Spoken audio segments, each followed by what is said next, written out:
Britain's sacked ex-ambassador to the US, Peter Mandelson, is quitting the upper house of Parliament, the Speaker announced this Tuesday, amid a growing political scandal over his ties to Jeffrey Epstein. Take a listen.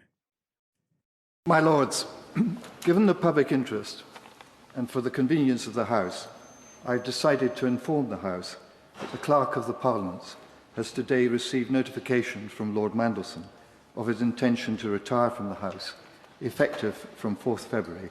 I will formally notify this to the House tomorrow in the usual way. Well, the announcement came as the UK government prepared legislation to eject Mandelson from the House of Lords and remove the noble title that came with his lifetime membership in Parliament's upper chamber. Mandelson was mentioned in the latest batch of files related to investigations into the late sex offender Jeffrey Epstein, prompting him to quit the UK Labour Party at the beginning of the week. Well, for more on this, we can speak to our international affairs editor, Philip Turle.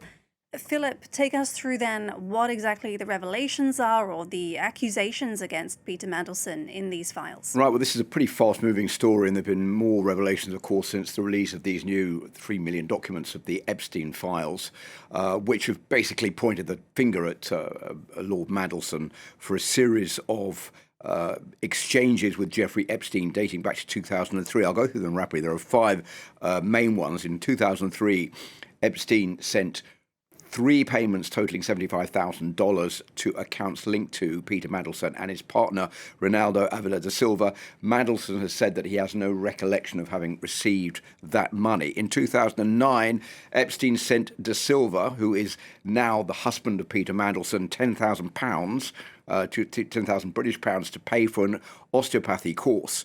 Mandelson has replied to that, saying it was clearly a lapse in their collective judgment for Ronaldo to accept that offer.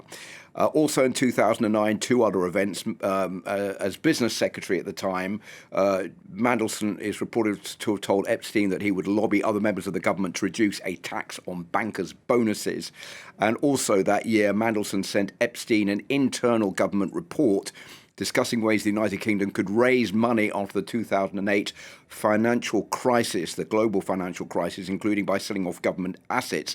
And he's reported to have written in that memo, it's an interesting note that has gone to the Prime Minister. And one other one, which is important to underline here, is in May 2010, Mandelson messaged Jeffrey Epstein saying that sources tell me a 500 billion euro bailout is almost complete.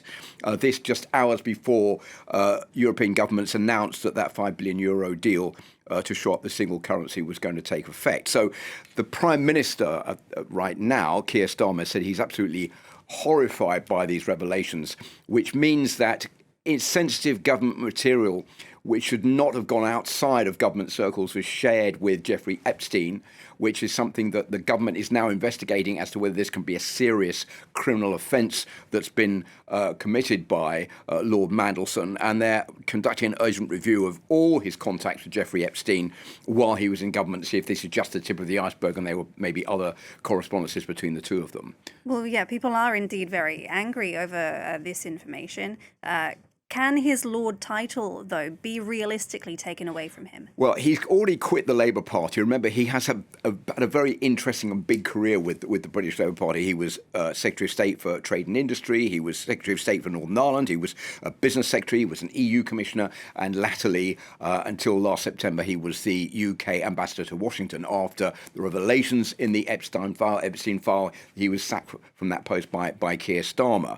He worked under 2 big Labour Prime Ministers, Tony Blair and Gordon Brown. He was also one of the architects of the new Labour movement in the 1990s that brought Tony Blair to power in 1997. So he's played a major role in the Labour Party over the last 30 years, which is why this is even more of an embarrassment for the Labour Party now.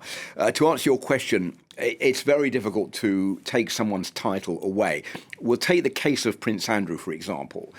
Prince Andrew is now Andrew Mountbatten Windsor. His title Prince has been removed. That was because his brother King Charles directed the Lord Chancellor to remove Andrew's title of Prince. When it comes to a Lord, it's the title of a lord can only be removed by an act of parliament in the United Kingdom. The Crown can't cancel a peerage once it has been created. That means the King can't intervene, even though Lord Peter Mandelson is a lord, to say, take that title away. It has to go through Parliament and it has to be voted, which will probably be the next course. Lord Mandelson has said he's going to stand down from the House of Lords tomorrow. There's just one other act that could be used, but hasn't been used for 100 years. That's called the Title Deprivation Act of 1917, which was introduced during the First World War to take titles away from those who were considered to have been enemies to the United Kingdom. But there were only 4 cases of that happening, and it hasn't been used since then, so it's pretty hard to imagine that they would bring that back into use now. All right, well, we'll have to wait and see what happens there. Philip Turle, thank you very much for that.